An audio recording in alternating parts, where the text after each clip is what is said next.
మాటకి కూడా ఈ ప్రభుత్వం బ్యాక్ వెళ్లే పరిస్థితి ఎప్పటికీ ఉండదు. పూర్తి నమ్మకం విశ్వాసము ప్రజలకు ఉంది. ప్రతిపక్షం వారికి అప్పుడే నెల రోజులు కూడా కాల అప్పుడే వారి పవరు ఇంకా ఎప్పుడు లాక్కోవాలని ఆవులాడుతున్నారు. చాలా నవ్వు వస్తుంది. పూర్తి మ్యాండేటరీ కాంగ్రెస్ పార్టీకి ప్రజలు ఇచ్చారు. కొద్దిగా ఓపిక పట్టండి. ప్రతి విమర్శ చేయటానికి ముందు మీ ప్రభుత్వంలో గతంలో మీ ప్రభుత్వంలో ఏవైతే తప్పిదాలు జరిగినాయో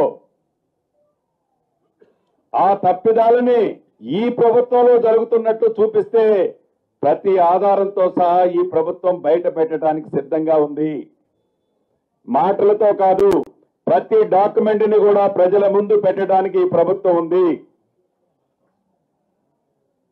అప్లికేషన్లు తీసుకున్నాం, అయిపోయిందని మేము చెప్పటంలా ఈ రోజు ఇంకా మా భుజాల మీద ఇంకా మరింత బరువు ఎత్తుకొని ప్రజలకు చెప్పిన ప్రతి మాటని, ప్రజలకు ఇచ్చిన ప్రతి వాగ్దానాన్ని చిత్తశుద్ధితో ఈ ప్రభుత్వం చేసి చూపిస్తుంది. మేమన్నా 100 రోజుల దాకా ఆగాలి అని ప్రతిపక్ష సభ్యుల్ని కూడా కోరుతూ, ముఖ్యంగా నా మీడియా మిత్రులు కూడా ఎవరో ఏదో మాట్లాడితే మీరు ఎమ్మటే ప్రశ్నించాల్సిన అవసరం ఉంది. దాన్ని ఏదో 30 రోజుల్లోనో 40 రోజుల్లోనో ఈ ప్రభుత్వం అప్పుడే చేయలేదు అనేది బ్యానర్ ఐటంగా పెట్టి దాన్ని విపరీతార్థాలకు దారి తీసే విధంగా మీడియా మిత్రులు కూడా ఈ చేస్తున్న ప్రభుత్వానికి చిత్తశుద్ధితో ప్రజలకు అందించాలి ఈ సంక్షేమ కార్యక్రమాలు అనుకుంటున్న ఈ ప్రభుత్వానికి మీ సహాయ సహకారాలు కూడా మనస్ఫూర్తిగా కావాలని కూడా మనస్ఫూర్తిగా మీ అందరినీ కోరుకుంటూ తెలంగాణ ప్రజలతో పాటుగా నా మీడియా మిత్రులకు కూడా అడ్వాన్స్ గా సంక్రాంతి శుభాకాంక్షలు తెలుపుకుంటూ సెలవు తీసుకుంటున్నాను. ఏదో టైంపాస్ పాలిటిక్స్ చేస్తే తెలంగాణ ప్రజలు అంత అమాయకులు కాదన్న విషయాన్ని కాంగ్రెస్ పార్టీ గుర్తించాలి.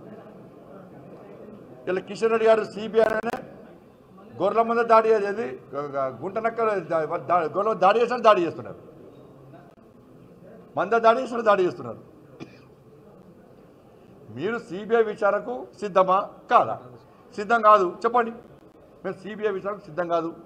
మేము దానిలో ఉన్నటువంటి లొసుగులు బయట రావడానికి మాకు ఇష్టం లేదు.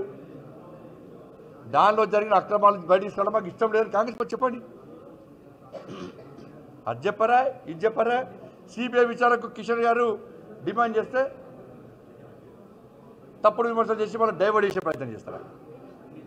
కాబట్టి ఈ విషయంలో ప్రజలు చాలా జాగ్రత్తగా ఉన్నారు, ఆలోచిస్తున్నారు.